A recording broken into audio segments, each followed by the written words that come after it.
What the president said today is not accurate.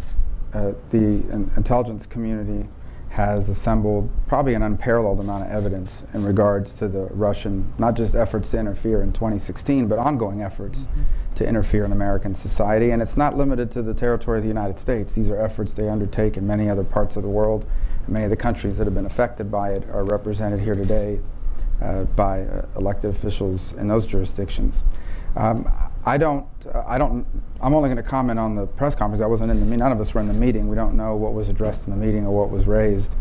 But all I can speculate is that there is an effort underway to sort of figure out if by being nice to Vladimir Putin, there is a way that we can establish a better working relationship, which in a perfect world would not be a bad thing between two nations that possess 90% of the world's nuclear weapons.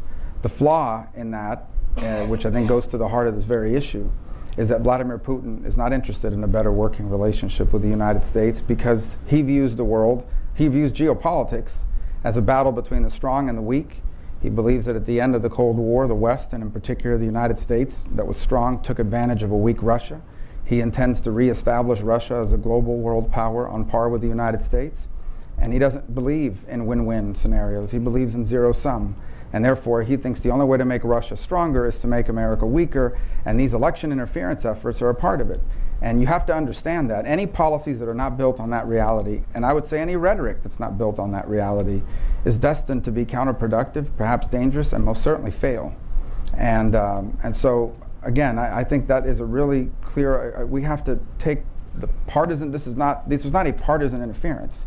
This was an effort to have happen what has happened, which is in America that 2 years after the election is still having this issue dominate and divide us. This was their goal. This was the primary objective of Vladimir Putin, was to sow permanent instability in American society and political culture so that we're so busy fighting each other, we don't have time to take him on as a threat.